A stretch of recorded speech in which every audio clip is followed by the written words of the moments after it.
Hello မင်္ဂလာပါ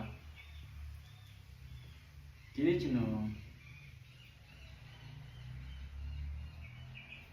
တင်ပြချင်တဲ့ပြောချင်တဲ့အကြောင်းအရာကဘာလဲဆိုတော့ဒီကျွန်တော်တို့နေထိုင်မြေရုံးကန်မြေလှုပ်ရှားမြေတွာလာနေထိုင်နေတဲ့ပတ်ဝန်းကျင်ကရုံးမထွက်နိုင်ပေနဲ့ကျွန်တော်တို့ကကိုယ့်ကိုယ်တို့တိုးတက်အောင်လုပ်ချင်ဒါကလူတိုင်းရဲ့မှာရှိတဲ့စိတ်ဆန္ဒပဲဒါမှတချို့ကကြတော့ဒီတိုးတက်အောင်လုပ်ဖို့ဆိုတဲ့ဟာလမ်းစဉ်မရှိဘူးလုပ်ချင်တဲ့ဟာပဲရှိတယ်နောက်တစ်ခုကတချို့ကကြတော့ဒီလမ်းစဉ်လေးရှိတယ်တိုးတက်အောင်စိတ်ပိုင်းဆိုင်ရာတွေရောဒီ mentality တွေရော spiritual ဘိုင်းတွေရော mindset တွေကိုရော change ပြီးတော့လုံးဝ reborn ပေါ့နော်အဲ့လိုမျိုးပြန်လုပ်ချင်တဲ့လူတွေလည်းရှိတယ်ဒါပေမဲ့ဒီအထည်ကနေကျွန်တော်တို့တော်တော်များများကတက်ပြီးတော့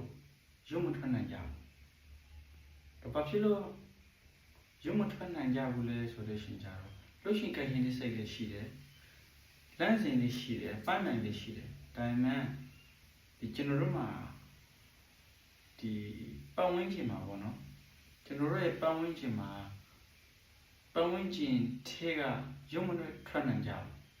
ဒီရုံမထွက်နိုင်တဲ့ထဲမှာရေးကြည့်တဲ့ချက်ကဘာလဲဆိုတော့ဒီပြောင်းပြန်သွားရတဲ့တတ္တိပေါ့နော်ဟိုပြောင်းပြန်သွားရတယ်ဆိုတဲ့ဟာကျွန်တော်တို့ငင်္ဂလေးကတည်းကနေထိုင်ရှင်သန်လာခဲ့ရတဲ့ပတ်ဝန်းကျင်ကနေပြီးတော့ကိုက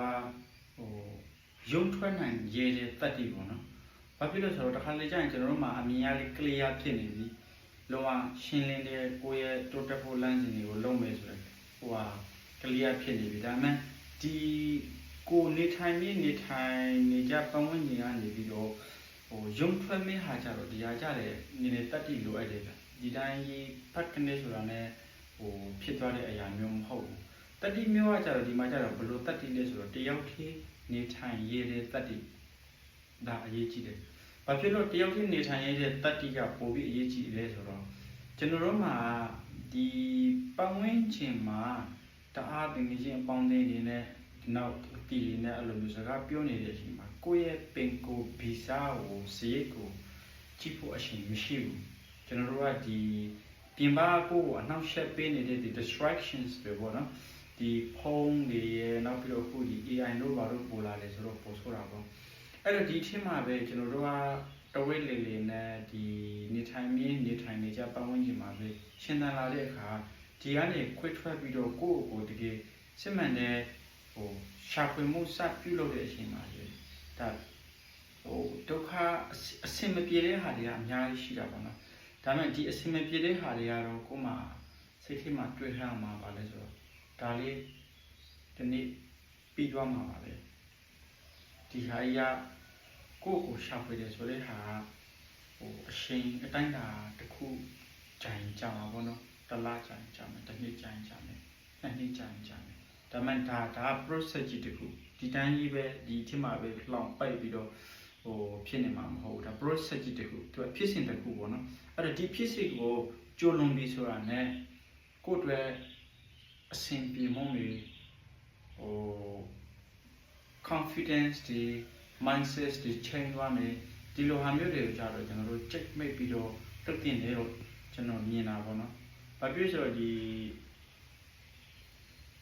မုန်တိုင်းပြီးသွားရင်လေပြေလာတယ်အဲ့လိုမျိုးပြောသလိုမျိုးဘာဆိုတော့ဒီတကယ်ကိုအဲ့တော့မုန်တိုင်းပြီးသွားရင်လေပြေလာတယ်ဆိုတဲ့ဟာတချို့ဆိုရင်မုန်တိုင်းကိုဖြတ်ကျူနေမှတော့မသိဘူးလေပြေစီကိုရောက်ဖို့နေတာအဲ့တော့ဘဝမှာစိတ်ပိုင်းဆိုင်ရာတွေမှာကိုယ်မှာအနည်းအကျအတက်မြင့်ကြီးအများကြီးတွေ့ကြုံရလိမ့်မယ်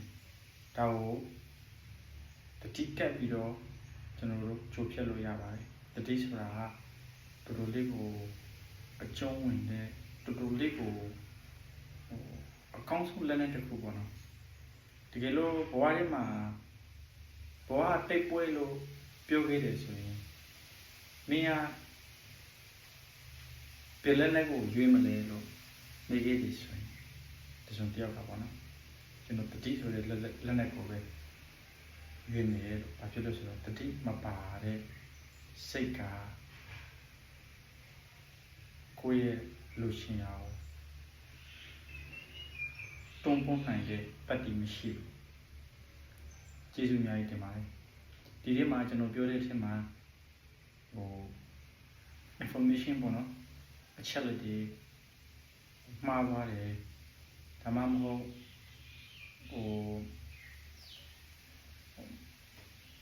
ဟိုနာကြည့်ရှုနေတဲ့ပရိသတ်တွေအတွက်တစုံတရာထိခိနေနာမှုရှိသွားတယ်ဆိုရင်ကျွန်တော်ထောက်ပြပြောဆိုနိုင်ပါတယ်ကျွန်တော်ကအမြဲတမ်း welcome ပါပဲကျေးဇူးအများကြီးတင်ပါတယ် have a very good day